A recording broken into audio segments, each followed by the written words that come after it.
नमस्कार साथियों, स्वागत है आपका एक बार फिर आपके अपने चैनल ज्ञान गुरु 365 में। रोजाना की तरह आज हम लेकर आए हैं राजस्थान के प्रमुख पुरातात्विक स्रोतों में से राजस्थान के प्रमुख साहित्यिक स्रोत। तो चलिए शुरू करते हैं। सबसे पहले देखते हैं साहित्यिक स्रोत होते क्या है। तो राजस्थान के इतिहास लेखन के लिए संस्कृत, प्राकृत, अपभ्रंश, राजस्थानी, हिंदी, फारसी आदि कृतियां बड़ी उपयोगी है। इन कृतियों के रचयिता या तो राजाश्रय यानी राज्य से आश्रय प्राप्त थे, विद्वान थे, या स्वार्थ सुखाय की दृष्टि से लिखने वाले मनीषी थे, अपने सुख के लिए लिखने वाले थे। इन कृतियों से तत्कालीन राजनीतिक परिस्थितियों, सामाजिक एवं धार्मिक जीवन, युद्ध प्रणाली आदि पर पर्याप्त प्रकाश पड़ता है। इन ग्रंथों में अक्सर अतिशयोक्तिपूर्ण वर्णन मिलता है, यानी कि किसी राजा की अत्यधिक प्रशंसा की गई है, किसी बात को बढ़ा चढ़ा कर लिखा गया है, फिर भी इनका ऐतिहासिक महत्व कम नहीं है। निसंदेह यह ग्रंथ अपने रचना काल की प्रवृत्तियों एवं गतिविधियों के बहुमूल्य साक्ष्य है, किंतु इनका उपयोग संतुलित एवं पैनी दृष्टि से करने की जरूरत है। राजस्थान के इतिहास को जानने के साहित्यिक स्रोतों को हम निम्नलिखित 4 भागों में बांट सकते हैं। कौन कौन से 4 भाग है? पहला संस्कृत साहित्य है, दूसरा राजस्थानी साहित्य है, तीसरा जैन धर्म से संबंधित साहित्य है और चौथा है तुर्की, उर्दू, फारसी साहित्य है। तो आज देखेंगे अपने संस्कृत साहित्य। अब संस्कृत साहित्य कौन से है? ऐतिहासिक साहित्यिक दृष्टि से संस्कृत साहित्य का बड़ा महत्व है। संस्कृत भाषा को प्राचीनतम भाषा यानी देव भाषा का दर्जा प्राप्त है। मध्यकालीन राजस्थान के इतिहास के लिए कई ग्रंथ हैं जो अनूप संस्कृत पुस्तकालय बीकानेर, पुस्तक प्रकाश जोधपुर, प्राच्य विद्या प्रतिष्ठान जोधपुर, उदयपुर साहित्य संस्थान उदयपुर में जो स्थित है, पर उसके बाद प्रताप शोध संस्थान उदयपुर, नटनागर शोध संस्थान सीतामऊ मध्य प्रदेश आदि में सुरक्षित है। ठीक है, ये जो संस्कृत साहित्य है ये इन जगहों पर सुरक्षित है। अब बात करते हैं पहला संस्कृत साहित्य का, तो वह है पृथ्वीराज विजय। इसका लेखक कौन है? इसका लेखक है दयानक भट्ट। यह कब लिखा गया था? 12वीं शताब्दी के अंतिम चरण में पृथ्वीराज विजय महाकाव्य लिखा गया था। इस काव्य में स्पादलक्ष एवं अजमेर के चौहानों की राजनीतिक एवं सांस्कृतिक उपलब्धियों का वर्णन मिलता है। इसमें 1190 ईस्वी तक का इतिहास दिया गया है, यानी तराइन का युद्ध का इसमें वर्णन नहीं है। यह अजमेर के उत्तरोत्तर विकास को जानने के लिए भी उपयोगी है। दूसरा अपना महाकाव्य है, ये जो साहित्य है वह कौन सा है? हमीर महाकाव्य। इसके लेखक है नयन चंद्र सूरी। 1403 ईस्वी में लिखा था इन्होंने। इसमें चौहानों का इतिहास, अलाउद्दीन खिलजी की रणथंभौर विजय एवं उस समय की सामाजिक धार्मिक अवस्था का बोध कराने में यह बहुत उपयोगी है।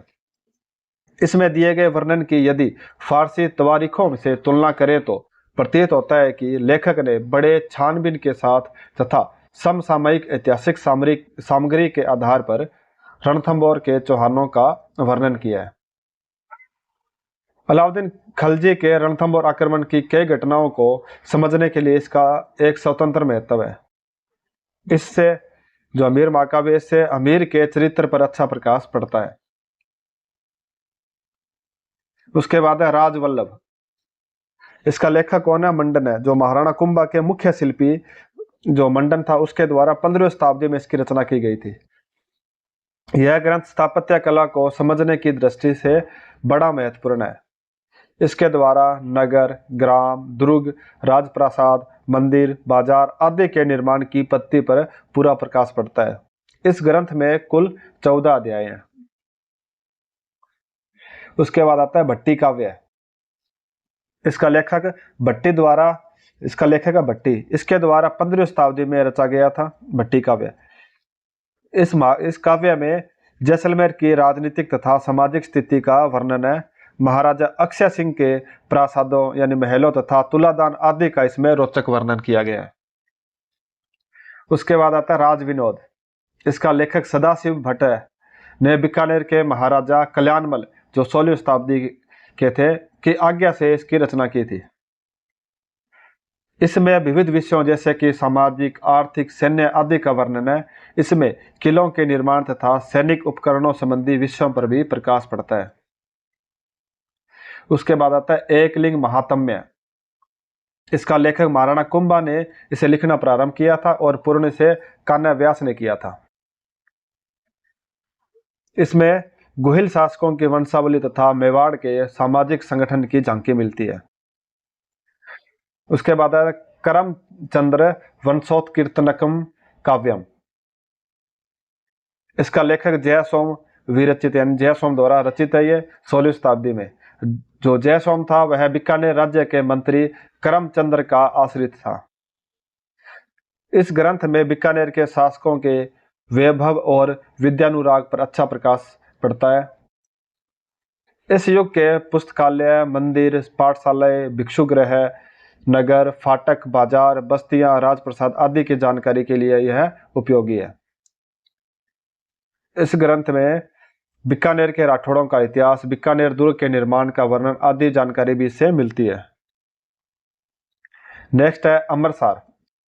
अमरसार का लेखक कौन है? पंडित जीवधर ने इसे 16वीं शताब्दी में इसकी रचना की थी। अमरसार से महाराणा प्रताप और अमर सिंह प्रथम के संबंध में उपयोगी जानकारी मिलती है। इससे तत्कालीन रहन सहन, आमोद प्रमोद, जनजीवन की झांकी के बारे में भी जानकारी मिलती है।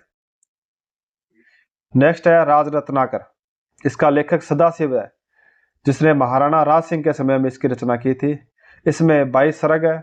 महाराणा राज सिंह के समय के समाज चित्रण तथा दरबारी जीवन के बारे में जानकारी मिलती है। इसके साथ साथ तत्कालीन शिक्षण व्यवस्था एवं पाठ्यक्रम के लिए भी यह उपयोगी ग्रंथ है। उसके बाद आता है अजितोदय। इसका लेखक कवि जगजीवन भट्ट द्वारा किया गया था, जो जोधपुर नरेश अजित सिंह का दरबारी था।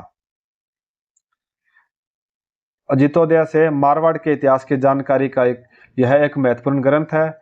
इससे महाराजा जसवंत सिंह और अजीत सिंह के समय में युद्ध, संधियां, विजय के साथ साथ उस समय के प्रचलित रीति रिवाजों और परंपराओं की भी जानकारी मिलती है। नेक्स्ट है अमर काव्य वंशावली। इसका लेखक है रणछोड़ भट्ट। अमर काव्य वंशावली से मेवाड़ के गोहिलों का, विशेषकर महाराणा राज सिंह सिसोदिया के इतिहास की जानकारी का ज्ञान होता है। राणा प्रताप जब हल्दी घाटी के युद्ध में घायल हो गए थे, तब उनके रूठे हुए भाई शक्ति सिंह ने उनकी मदद की थी। इसका उल्लेख इस ग्रंथ में है। नेक्स्ट आता है वंशोत्कीर्तनम कीर्तनकम काव्यम। इसका लेखक है करमचंद। इसमें बीकानेर राज्य का ज्ञान होता है। रचना काल इसकी 16वीं सदी है।